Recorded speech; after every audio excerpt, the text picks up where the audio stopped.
Hello, everyone. Welcome to Skeptical Inquirer Presents. This is a series of live online presentations from experts who are devoted to advancing science over pseudoscience, media literacy over conspiracy theories, and critical thinking over magical thinking. I'm your host, stand-up comedian, author, and reluctant adult, Leanne Lord. I am hoping that you are planning to join us June 11th through 14th for PsyCon's 50th anniversary. I'm emceeing there as well, and the lineup features some amazing folks and perhaps a very cool swag bag, hint, hint. Now, as you may have noticed, Skeptical Inquirer Presents is now streaming on several social media platforms, including Facebook and YouTube.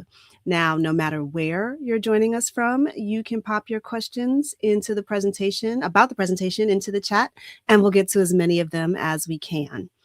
Now, tonight, we are learning about strategies for persuasive arguments with social psychologist Barry Markovsky. Many of us have learned again and again and yet again that logical explanations and ironclad evidence are not enough to loosen people's hold on questionable beliefs.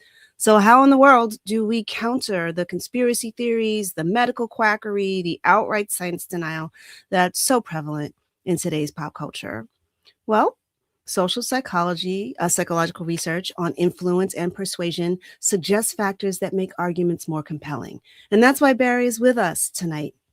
He'll share and explain how he puts this research into practice in his own life, using examples and stories from his upcoming book, Everyday Extraordinary. A scientist ponders a lifetime of magical, bizarre, and paranormal experiences. The book is due out in March, and its goal is to empower readers with important tools for thinking critically about all sorts of claims, extraordinary and otherwise. Now, Barry received his PhD from Stanford University. He is a distinguished professor emeritus of sociology at the University of South Carolina. He has also served on the faculty of the University of Iowa, and I believe he directed the sociology program at the National Science Foundation. He has made many TV and print appearances and has been heard on radio programs worldwide, including NPR's Morning Edition. Now, I have to share that one of the early guests on this show, and by early I mean 2020, was social psychologist Carol Tavris, co-author of Mistakes Were Made, But Not By Me. Back then, we had a robust conversation about the study of social influences on beliefs and behavior. And because of her, I kind of fell in love with the field. I mean, as a stand-up comedian, I feel like an unofficial, free-range armchair social psychologist. But while my findings may be funny, they are very unverified, y'all. And so once again, it's a big thrill for me to have an actual social psychologist on the show. So please welcome to Skeptical Inquirer Presents, Barry Markovsky. Barry, hello. Hello. Thank you for being on the show. Looking forward to your presentation tonight. Great to be here.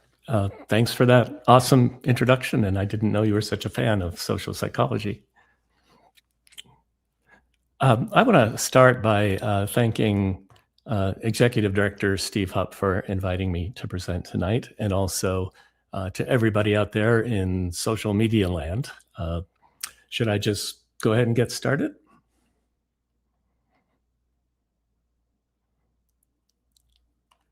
I guess so. I can't hear anybody, so I'm just going to go ahead and launch into this. I live smack dab in the middle of downtown Asheville, North Carolina, and there's a live webcam shot on the bottom. It's a pretty clear night. I also lead a meetup group that hikes on Friday mornings in the nearby mountains. And I get to talk with lots of different people. And a surprising number of them want to tell me about their spiritual and paranormal and supernatural interests and experiences. And it turns out that Asheville is kind of a mecca for believers in all things paranormal and alternative, holistic, new age, etc. On meetup.com, you could select from groups, and I made a little list here on Dharma discussion, manifesting, astrology, energy healing, psychic development, sensory light immersion, Reiki, sound healing, and of course, platonic snuggling. And I love that people have the freedom to explore different lifestyles and different interests, but I think maybe we need to change our name from Asheville. And a fun aside, Asheville is it's the Buncombe County seat. And if you Google us, you'll find that everyone's favorite words for nonsense, bunk and bunkum, actually owe their origins to this county, to Buncombe County. It was in the 1800s, our US representative gave a long and stupid speech before Congress, and the rest is history. And we're oh so proud of it. I had some alternative titles that I thought about using. This first one actually was my original title, and I still like it. It implies that we might do well to adopt some of the persuasive strategies of religious preaching in our skeptical conversations. And this one kind of gets at the heart of the problem here. The problem is that reason and evidence aren't always enough for many people to convince them to change their minds about something. The message has to resonate more emotionally, and they need to identify it somehow, or identify with it somehow. And I just want to also say, a lot of academics kind of believe you need to be just very straightforward and clear and almost clinical in your message making. But if you've done your due diligence with the research on your topic, I don't think you should feel any guilt about capitalizing on persuasive techniques to help bring attention to your message. And before going on, I want to distinguish two kinds of arguments since the word was in the title. The context I have in mind is people who have a misguided or under-supported belief, and on the other side, a science-based skeptical message that contradicts that belief. First, we sometimes argue with each other in everyday discourse, and in its purest form, there are opposing sides, there are vested egos, and often big emotions involved.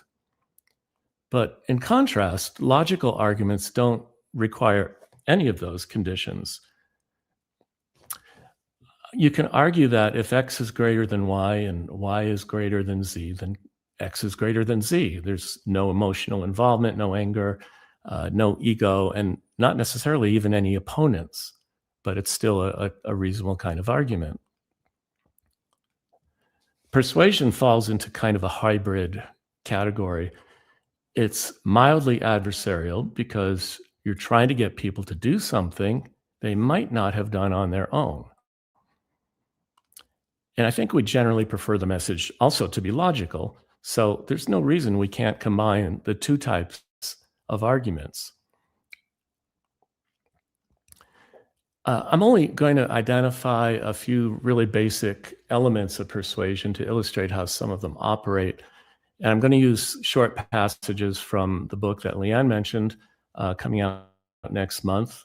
And at the end of the talk, I'll put up a QR code where you can go to my website and find out more information if you're interested in that.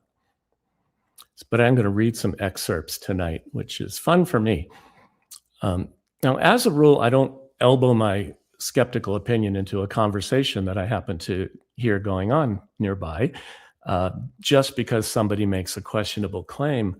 But I honestly always have the urge, and I will speak up under two conditions.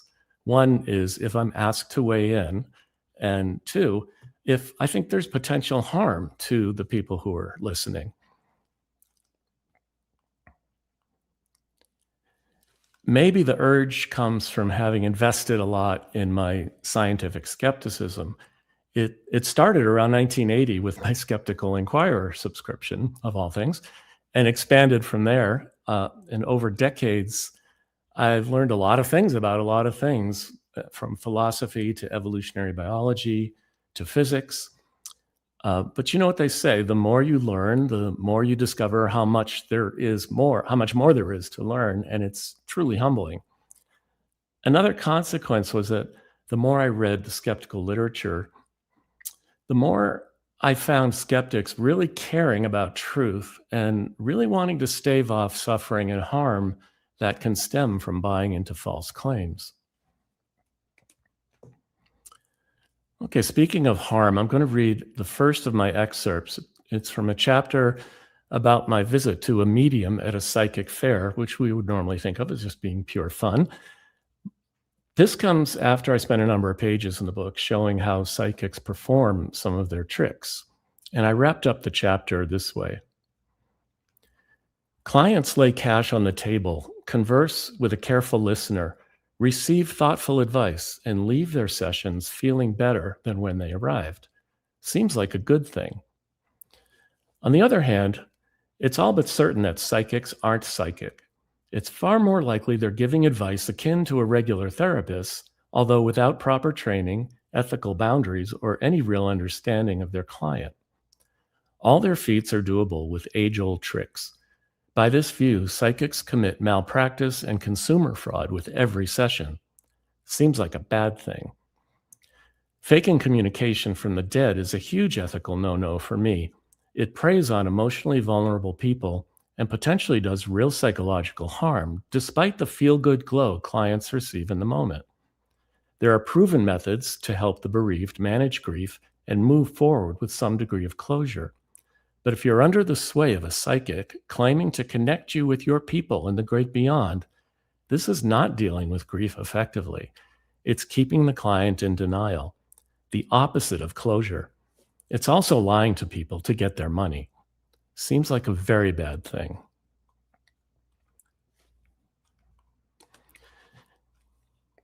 Sorry.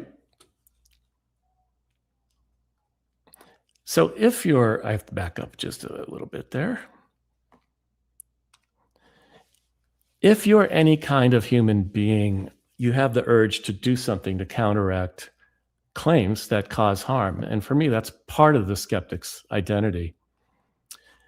Realistically, this can be a very dicey prospect.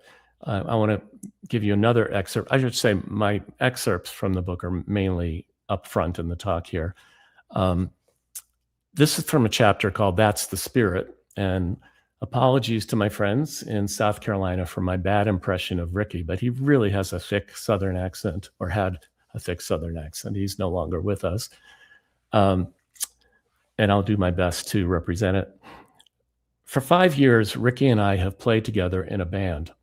Despite lots of rehearsals, weekend gigs, and time just hanging out, this is the first time the subject of ghosts has come up. I knew every detail of his divorce settlement, his police record, his obsession with collards and fried okra, but not this. On a perfect June Saturday in Charleston, South Carolina, Ricky and I were walking the promenade along the harbor. He grew up across the bridge from this old city and is giving me a history lesson. After passing 3 walking tour groups in the span of 15 minutes, I casually observe, there's a ton of these. And that's just the ghost tours, he points out. My glib reply, wow, there must be a lot of gullible tourists. Ricky jerks to a dramatic stop as though he's just seen a ghost. What's wrong? I ask. I turn back to face him, and in a hushed tone, he replies, Barry, they're real. He sounds offended. You seriously don't believe in ghosts? I think they're really unlikely, a response I felt was both honest and diplomatic. I gesture for us to keep walking. But I've seen them, adds Ricky. Lots of people have. How can you even say they're not likely? Should I just let it go? This is a classic skeptic's dilemma. It arises whenever one person doubts a claim that's near and dear to another's core beliefs. I don't want to start an argument, but I have to be honest. I give him a couple of reasons for my doubts. It doesn't take a psychic to predict what he'll say next. He knows what he saw. I don't know what I saw, he says. Well, I had that wrong. But then he adds, but I know what I saw. That seems to make a lot more sense to him than it did to me, but I don't press him on it.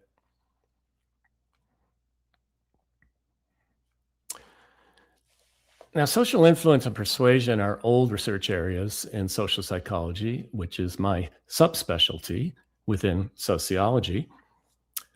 Are you seeing the correct screen up there now? Let me run this again. I'm seeing on the monitor a different screen. There we go, I think. Okay. Social influence happens when a source causes change in another's feelings, thoughts, or behaviors. And the source could be real or imagined, which is really powerful when you think about it. Your thoughts and behaviors can be altered just by asking yourself, what would Taylor Swift do in this situation, or some other similar question? An active source, sorry, I'm skipping ahead here too fast. An active source, such as a celebrity endorsing a product in a TV commercial, it's really obvious what's going on. Everyone knows this is a persuasion attempt. What would Taylor Swift do in this situation was an example of a celebrity having a pretty powerful influence on people, but you can also model your actions or thoughts after a passive source, someone who isn't even trying to influence you. These three factors all impact influence. Strength refers to the source's status, power, authority. Immediacy refers to the extent to which the source is in the situation or close to the situation. And number refers to the number of sources pulling in the same direction.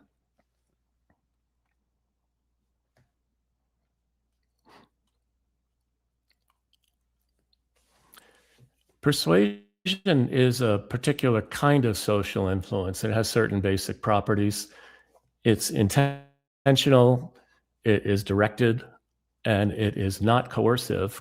Coercion is treated as a different kind of social influence, not usually grouped in with persuasion. It affects behavior through changing beliefs and opinions. And the source may invoke different approaches to trying to exert the influence. It may involve logical arguments or emotional arguments or appeals to moral reasoning to convince you to change your beliefs. And these are four categories of factors. And this is why I can only kind of give a quick overview of the persuasion literature, because within each of these categories are many, many specifics. And the findings are messy because factors in one set of categories, such as the message, can influence different messages, or different kinds of messages can influence persuasion depending on the nature of the audience or the nature of the context. For instance, a message given to a diverse audience coming from a source who happens to be tall will usually be more persuasive in a context of a political speech, but not so much so in the context where the source is expected to demonstrate some specific skill. So there's a lot of interweaving of factors here. I should add, too, that the source can be one person or multiple people, and the audience could also be just one person or multiple people. So what makes a message persuasive? Well, once again, it depends. Some audiences might feel a nice glow if they're allowed to reach their own conclusion all on their own. But if you allow your audience to reach your conclusion, there's also a risk that they will arrive at the wrong conclusion because you've left it open-ended. Giving two sides of the argument could make you seem fair-minded, but it also could give an audience counter-arguments that wouldn't have occurred to them otherwise. Primacy, which means starting with your conclusion, this tends to have more impact with simpler messages when you're basically giving your conclusion right up front. But with more complex messages, recency or ending with the conclusion makes it more memorable. And obviously, your message could be very subtle or it could be very aggressive.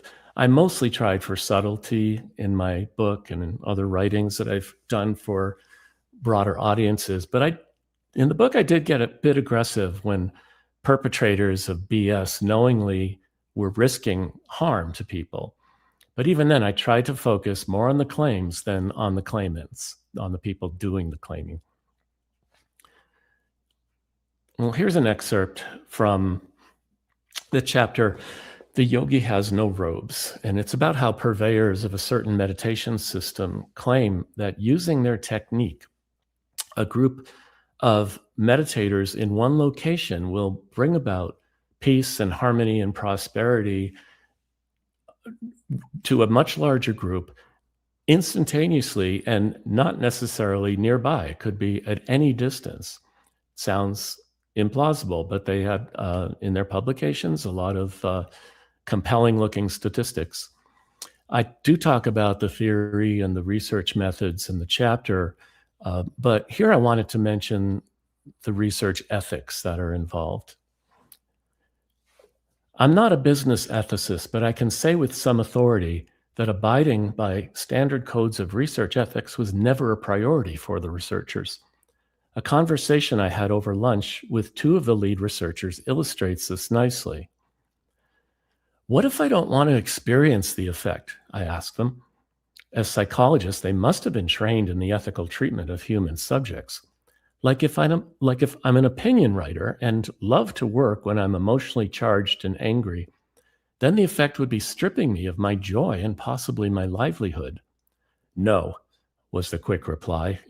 "It'll only improve your writing." Flabbergasted, I asked, "So there's no way I can opt out?" "Why would you want to?" was the reply.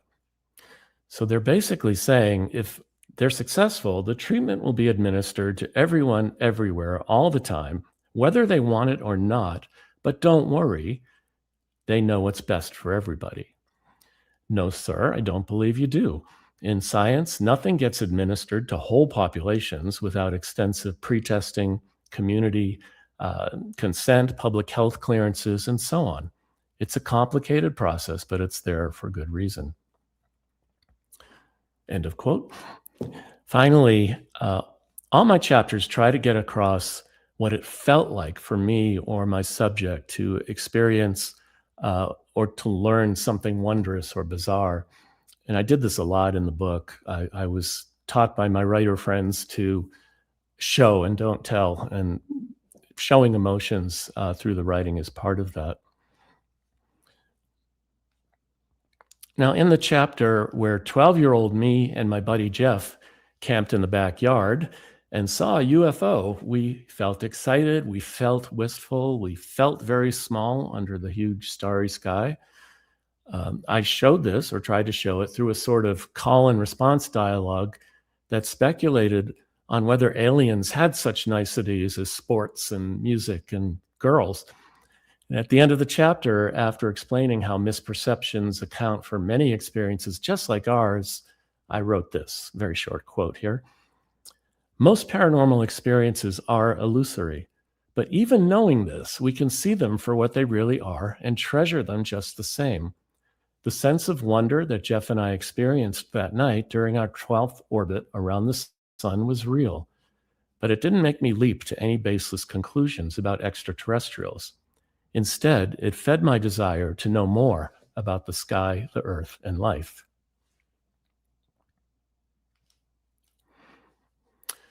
Successful communication puts a message from your head into audience members' heads. But we're not telepathic, at least not reliably. And so it helps to consider how the audience is likely to perceive you and your message. So quickly, here are some, let's go back a little bit.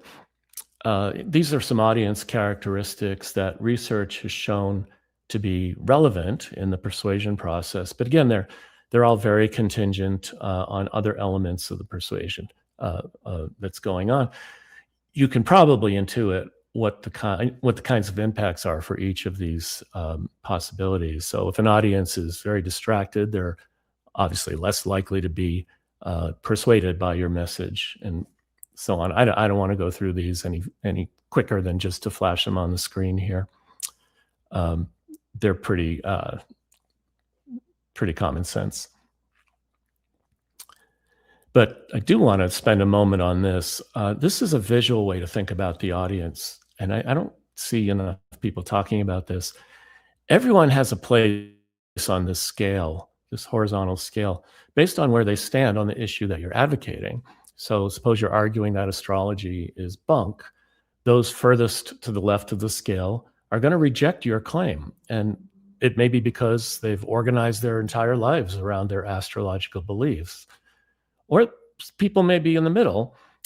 They may be indifferent about astrological claims, or on the far right, they may already agree with your position completely.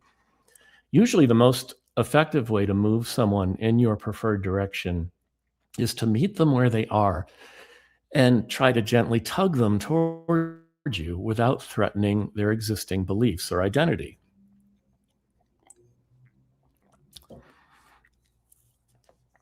When the audience is more than one person, I think about the frequency distribution of beliefs, how many people are at different places on this scale. And that number is represented by the vertical axis, from few at the bottom to many at the top. And this is what it would look like preaching to a group of whatever size that's mostly already converted. So preaching to the converted looks like this, whereas preaching to the mostly unconverted would look this way. And now your goal shouldn't necessarily be to persuade everyone on the left to shift over to the right. It's usually impossible. A great result would simply be to move the bulk of the distribution somewhat toward your position, like this. And that may seem less satisfying. It's not very dramatic, but what's changed here is that you now have the majority of people on the side that you're trying to persuade them of. And although the movement has not been great, it was enough to shift the distribution to the majority, accepting or leaning toward accepting your argument. I did have a distribution like this in mind when writing my book. I don't need to convince everyone to quit their beliefs and adopt mine. And that's just never going to happen. I'll be happy if a lot of people move a little, or at least become more open to the possibility even of shifting. I tend to do this by emphasizing how, as a scientist, I have to be open to the possibility that I'm wrong, and I have been. And that science absolutely does change positions when the evidence warrants. That's how we learn. So if science is willing to listen to ideas and change as a result of good arguments and good evidence, maybe the audience, you and the audience, would be willing to as well.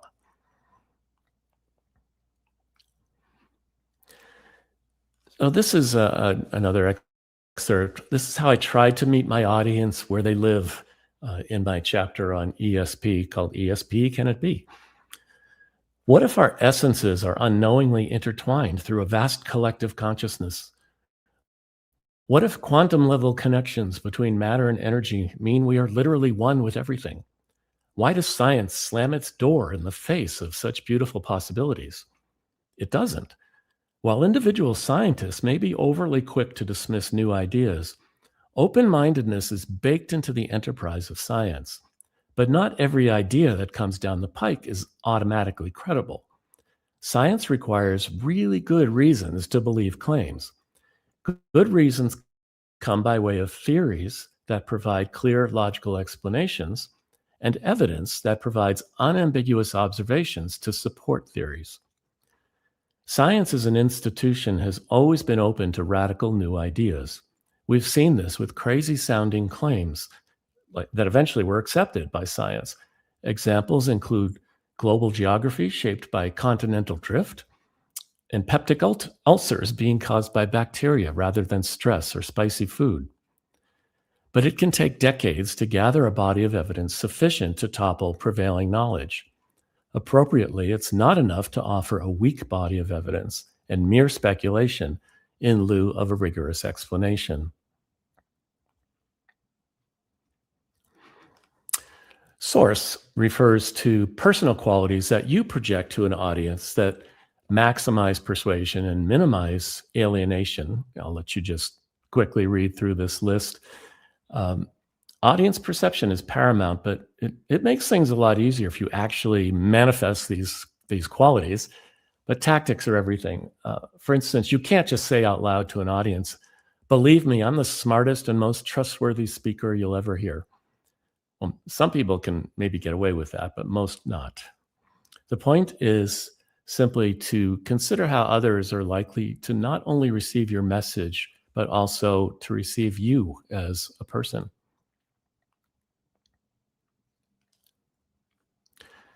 Speaking of alienating people, I have a chapter that recalls how I lost religious faith at 9 years old, but how to talk about this without seeming unrelatable to readers or potentially evil and dangerous.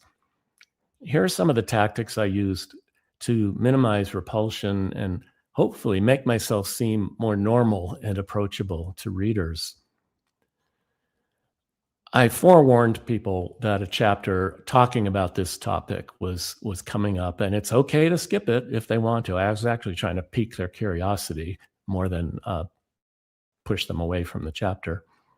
I emphasized that I was just a kid, and I was a pretty good kid as well, and that it would have been much easier living with my parents if I could have somehow remained faithful. Most people would agree that the skepticism triggering claim that I talk about in this chapter, I'm going to read about it a little bit to you, it is pretty silly. I expressed how it felt to go through this deconversion without any social support. And I took advantage of opportunities for some non-mocking types of humor just to keep things light. Okay, here's an excerpt from the chapter called it's called "You Sneeze, You Die." The context of this is Hebrew school, and I was about 7 years old. The stories are wild. A guy stuck in a big fish's belly, a naked guy in a garden with a naked lady and a talking snake. A little guy kills a really big guy in a fight. Another guy saves the world from a flood by building a big boat for all the animals in his family. A guy almost kills his son because God tells him to, except God says, "Just kidding," at the last second. One of the stories is like a disaster movie with attacks from insects and frogs, and with days of darkness and boils and baby killings. Our Methuselah Reverend Beecher tells these stories animatedly, like an eyewitness. Being as old as the planet means he's a de facto elder of the temple. Besides him, there are no official elders at Beth Shalom, nor reverends for that matter. We all love him. We just don't really know what he is. One of Mr. Beecher's stories is about why we say "God bless you" when someone sneezes. Back in ancient times, he explains, few people lived long and healthy lives as most do today. There were wars, plagues, mothers and babies dying in childbirth, and suicides. Perhaps a bit much to lay on innocent 7-year-olds. Then again, we're exposed to Old Testament horrors far worse than these. We give Mr. Beecher wide latitude with his stories. He continues, "Sneezing was taken very seriously because in those days, if you sneezed, you died." The Reverend pauses for effect. I'm looking around the room and see most of the other students hanging on his every word. I'd heard about the other causes of death, but sneezing is a new one for me. Next to me sits my best friend, Alan. We look at each other at the same time and simultaneously mouth, "What?" Apparently, at least one other classmate is also surprised by the sneeze equals death claim. She raises her hand to question it. "Really?" asks Melissa when called upon. "A sneeze would kill you?" "Yes, it's true," replies the kindly Reverend, "unless there was someone present to offer a blessing. If the person who sneezed received an immediate 'God bless you,' they'd be all right. They would survive. And so the tradition of blessing someone after they sneeze continues to this day." Alan and I take the Reverend's claim seriously enough to discuss it. in scrawled notes passed back and forth. We talk about it again later after school lets out, while we're waiting for our dads to pick us up outside the building. Excuse me. On the ride home, I asked Dad if Mr. Beecher's sneezing story is true. All he says is, well, if Mr. Beecher says it's true, then it's true. Maybe it's because I hadn't yet received the guitar for which I'd prayed so fervently. Maybe it's because of the end of school prayers at our school, or the murder of my first grade teacher, Mrs. Garfield, followed 10 weeks later by the end of President Kennedy. Or maybe it was the sneeze of death story. My relationship with God is approaching a critical juncture, and I start to wonder where my prayers are going. From there, I'm going to jump ahead to the very end of the chapter. Today, if I had to bet all or nothing, I'd come down on the side of disbelief. But I'd be a fool to say that I'm 100% sure there is no God.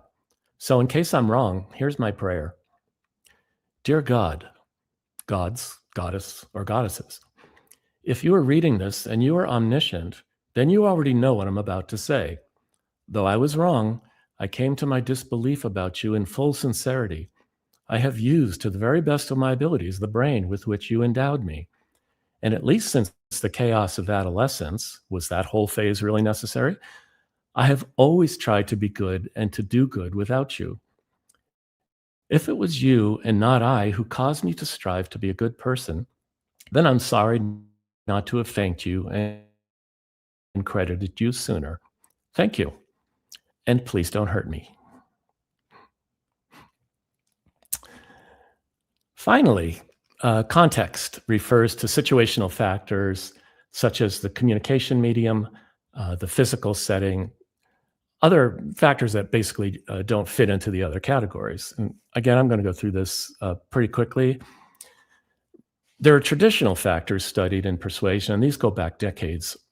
If you watched Mad Men, you got a sense that choosing the right words and images is as much of an art form as a science. And overt appeals are common in advertisements, political rallies, religious services. My book appeals to reason and evidence more implicitly, tries to show readers that it's fun to see what's behind the curtain rather than telling them that they should go around pulling back the curtains themselves. Face-to-face contexts are often most powerful, but good writing and production values can also be very compelling. I'll read a bit from a chapter called All Rise that explains how some levitation tricks are done, as well as some other paranormal games that we played at parties when I was a teenager. In the chapter, again, to be relatable, I talked about my adolescent angst and wanting to fit in and feeling awkward in my own skin. And I think that's relatable for most people. Here's how that chapter ended. Peer influence starts to take hold well before high school and is already in full swing when we navigate the strange land of junior high. There we discover unforeseen humiliations and inhabit awkward acne-riddled bodies. We try to remember how to act normal and fit in, and to figure out who we want to be, usually someone else. Racked with insecurity, we surrender to peer pressure's worst intentions. We're gradually leaving parents behind as we take over the job of raising ourselves and each other. Yes, we raise each other, sharing and internalizing unspoken dress codes, hair requirements, complicated school dance dynamics, and the dark web of clandestine notes passed behind teachers' backs. We raise each other with unrequited crushes and first kisses, and sometimes we raise each other through levitation rituals at obligatory parties that connect us with the extraordinary power of each other. So a lot has certainly changed since those innocent days. We now have social media, but as it turns out, social media factors really aren't any different from the traditional ones. They're just kind of on steroids. And maybe the emergence of some strange new occupations is an upside that has followed from the explosion of social media. But I think the jury's still out on that research. So to wrap things up, I want to say a little bit about what you can do with this information as a reader, as a writer, and as a consumer. First, as a reader, you can learn more about persuasion and social influence. And Cialdini's book is kind of a classic on the topic, Influence, the Power of Persuasion. It's one of those rare ones with both solid scholarship and huge sales over many years and new editions, the latest being 2021. And whether you write articles or presentations or books or lectures or even just emails and texts, I'm an advocate of writing mindfully whenever that's possible. Certainly think about the ideas and thoughts you want to convey, but also try to consider how they're going to be read or heard by others, and try to be empathetic and considerate of your audience. And don't forget the power of the context. In today's information environment, it's just a battle for attention, really. But if you've done your due diligence before asserting your claim, or if you qualify it by stating it's just your opinion, there's nothing unethical about using persuasive tactics to try to get the attention that your argument deserves. And lastly, we're all consumers of information, much of which is trying to sell us on products or services or ideologies, the usual. Honesty is rarely a criterion for crafting these messages, but knowing more about how persuasion works, you can start to learn to see through deceptions, and you can help others do so as well.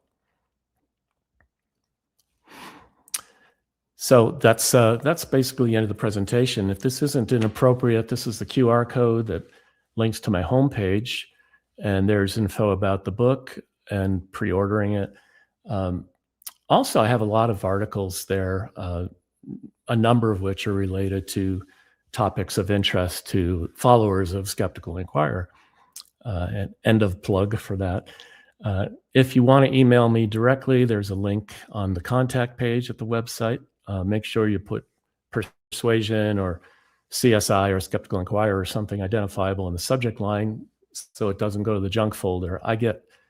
99% of the email I get through that website is from bots, and it's junk. So thanks again for having me. I think we should have some time for Q&A. Absolutely. We absolutely do have some time for Q&A. Barry, thank you so much. And I have to say, your website, B. Markovsky, I know it's your name, but it also sounds like an injunction, like it's a state of being. I don't know if that was your intention, but that's what I thought. No, when I heard my it. initial. I love it. I also didn't know that you were from Asheville. I don't know if this still goes on, but there used to be a big comedy festival there called Laugh Your Ash Off. That was very, very popular Every with year. comics around the country. I'd always hoped to attend myself. When you mentioned that we should not be shy about sort of preaching the skeptic gospel and maybe taking on some of those traits, I really thought you were going to say that we should sing more and take up a collection from time to time. That should be in our toolkit. And I love that you had a framework. Oh, you like that? Oh, that's good. I like that you had a framework of when you would step in. You wouldn't just, butt into conversations, but you weighed in if you were asked or if there was potential for harm. And it reminded me of the website whatstheharm.net. And if someone in the chat knows who created that, who wrote that book, who did the website, I do not remember, but What's the Harm really does sort of reframe things. Because, what's the harm of taking bleach to cure things? Big harms. Big harms, Good everybody. Example. Good example. Big harms. It's hard to choose. I'm not picking favorites because you can't pick like your favorite kids. But when you talked about The Yogi Has No Robes, there's a show on Apple TV called Pluribus, where an alien species comes and it takes over the human race for their benefit whether they want it or not. And it's like, well, no, this is a good thing. Is it really? It's and when you mentioned that, I'm like, oh my gosh, that's the plot of Pluribus. Season 1 is done, everybody. I'm patiently waiting for season 2 to arise. I highly recommend it. It's excellent. Oh, did you watch it too? Yeah. Yeah. Oh my gosh. Like, hi, Carol. We're here to help you. Are you really though? So I'm interested to see what they are going to, the direction they're going to go with that. The story, if you sneeze, you die. Dude, that is total Squid Games. The show on Netflix. Clearly, everyone, I watch way too much television, but the alternative is going outside, and I don't like the outside as much as I used to. But I think those were all the notes that I had. But I do love the injunction that if you've got the facts, why not use the tools of persuasion? They're right there, everybody. We can use them too. And I also like the collection thing. Now, we've had someone wanted you to weigh in. I'm going to put my glasses on for this because the fonts get smaller, don't they, everybody? It's not my eyes. Thank you, Richard, for everyone for watching, and Russell for asking this question or for weighing in. And he wanted you to talk about can you talk about the difference between disinformation and misinformation? Because those are very different things. If you feel comfortable doing so. It's not as though this is something I've studied, but just intuitively the prefixes would suggest that disinformation is intentional and misinformation may or may not be. There's a former student of mine published a book recently called Misguided, which I can strongly recommend. Oh my God, his last name is escaping me just because I'm thinking about 10 things at the same time. Matthew, Italian last name beginning with C. Is it anyway, Fasciani? Misguided. It talks about yes, Matt Fasciani. Yes. Has he been on the show? He has. And I make his book is on the shelf. And the fact that I can't pull, I thank you for giving me clues enough to remember. Yeah, we're also inbred here. I was on his podcast. I was in front of his classroom when he was a student.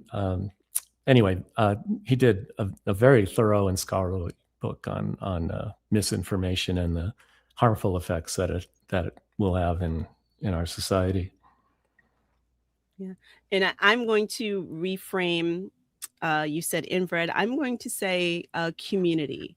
So it's nice to see when my guests, from here, I see them, I hear them on podcasts, I see them on other YouTube shows, and it's like, okay, there is a community of circulating guests and information. Because as I'm fond of telling people, McDonald's advertises every day. Why should we not? To get the message across. Now, when is your book out? March 17th is the release date. Big event in Asheville at the Malaprops bookstore if people are in this area. But otherwise, it's been available for a long time for pre-sale on just about any book selling website you could imagine. And I wrote this book I've never written a book that was intended for a mass audience before. I'm an academic. And somewhere along the way, while I was just writing these chapters for fun, stories, I didn't even think of them as chapters really. I started to think, this actually could add up to a book. And I fell in with this amazing little writing group through Zoom meetings every week. They're California, Scotland, North Carolina, me. And that kind of made this idea percolate that this could actually be a book that gets important information across, but can also be fun to read. And I never expected it to get published. I don't expect it to sell 1 million copies. but it would be nice if people who might be interested in it would hear about it and benefit. Well, I think that's something that gets talked about a lot here. How I'm not a scientist. I am science adjacent. I'm way more science fiction than anything else. I'm a Star Trek fan here. Everybody knows that about me. But how do we get the people with the know-how to communicate with the folks that don't?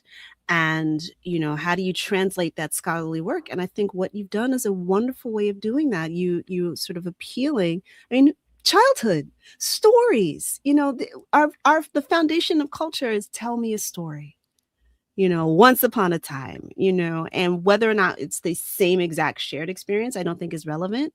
I think it's a doorway and a how shall I say? I don't want to say sneaky, but a back doorway of sharing information and making people think, and a point of entry.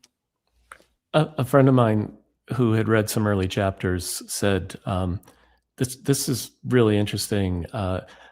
It's like you're telling these great stories, and after I finish, I realize I've learned something too." So, I mean, what better endorsement could I get than that? That's great.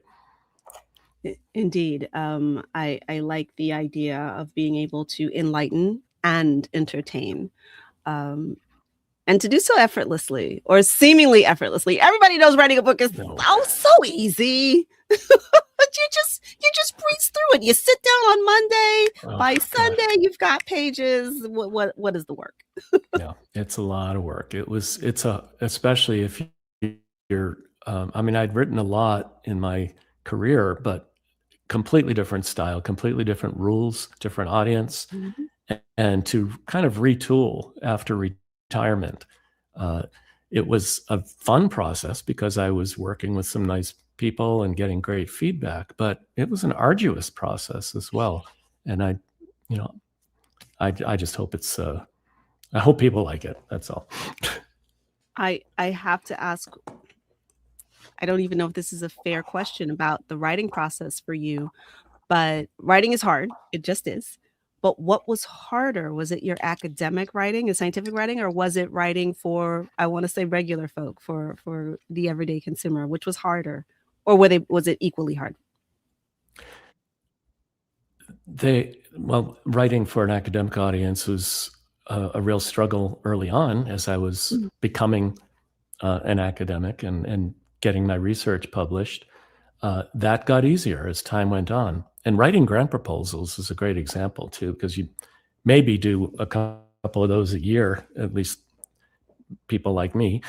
And it took years to really get that down so that I had a pretty reasonable shot at getting research funds, and knowing ahead of time that I did have a pretty good shot rather than it being just a pure crapshoot. Getting articles published got easier and easier as time went on. But then starting with this new kind of writing for me, I mean, it was every bit as much of a struggle to learn this style as it was to originally learn an academic style. So, but it's getting easier. I've been doing it for 5 years or so now. Excellent. Yeah. And yeah, grant writing is no joke. I've never done it, but I know friends who have, and that is a complete and total other skill to do. The only, I guess, grant writing I've ever done was to sort of request a bigger allowance from my parents, and I guess I was terrible at it because it didn't work at all. We have a couple of other audience questions, if we may. How do you combat the constant argument from authority, often false authority? That is our question. I think that's the question of the week, the day, the decade. I assume they're talking about misguided arguments, false authorities. That's a great question. First of all, you have to establish that you are. I mean, I'm going back to what I was talking about earlier. You go back to establishing your own authority in the opposite argument, in the opposing position. And then you would need to try to invoke the other persuasive elements, that not only are you an authority, but you are empathetic, you are likable, you can bring in information, you can tap into a bigger well of information than the false authority can. So, I mean, you just try to use those same persuasive elements. It's And never a guarantee either. I mean, there are false authorities who are extremely charismatic, and that's why they're popular. indeed. When I saw that list that you put up earlier, and I don't have all the ones, but attractive, charismatic, likable, and it's like, oh, if you have all those things and you're doing disinformation or misinformation, it's like, oh, so killer. I'm not sure that I understand, Sarge Woody, thank you for this question. I'm not sure that I understand what team think means, but the question is how to persuade in an age of team think. I'm assuming that means group think. But I could be wrong. I'm not sure if it's implying groupthink, which I think it probably is. It's groupthink is a phenomenon where people kind of self-reinforce their misguided beliefs, and that misguided belief takes on a reality that it is not deserving of, based on reality, based on the facts. How to persuade people who are caught up in that? It's the same kind of thing I was talking about, where you have to present yourself as an authoritative, alternative source of information. And to the extent that you can back that up with reason and evidence, but also with humanity, I think you have a shot. And again, I think my view on this is, I mean, without thinking it through, has always been like, oh, they're so far gone. How can I even reach them in their misguided beliefs? A book like Mick West's book on conspiracy, Down the Rabbit Hole or something like that. Mick West is the author.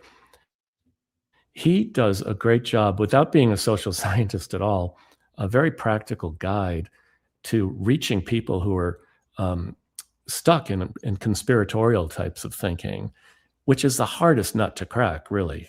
They have constructed a whole closed system of thought. And he talks about how you can kind of edge your way into that by finding a little piece of common ground, tugging people a little further toward your direction, and so on. So the problem is when you think you have a shot at doing this all at once in a fell swoop, and it doesn't work. Yeah. It's a long-term prospect. Oh, yes. Yeah. We're tending a garden here. We're sowing seeds. We're not, having a Twitter battle. But I think that leads into this question, and you've pretty much answered it. This is but a different asker.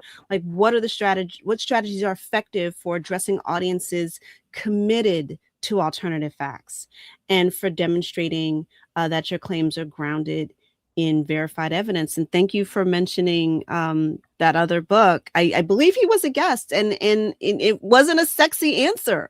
That it's slow work. It's patient work. It's okay. I don't believe anything you're doing, but do you like chocolate ice cream? Like, do we have something? Yeah.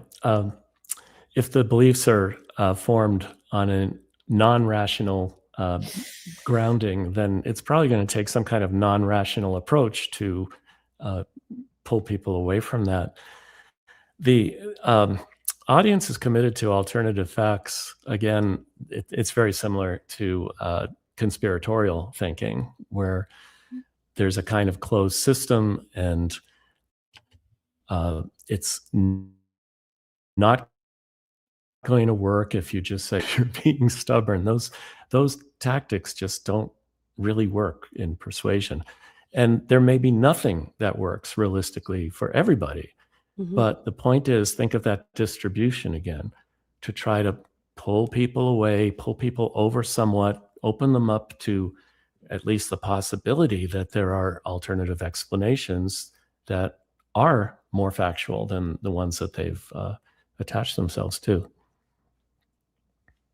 Well, Barry, I want to thank you again for being a guest on the show. On our new format, and remind the audience that Barry's book is out. You said March 17th, and by all means, folks, get this. The short stories, and I shouldn't say short stories, but the stories are delightful and accessible.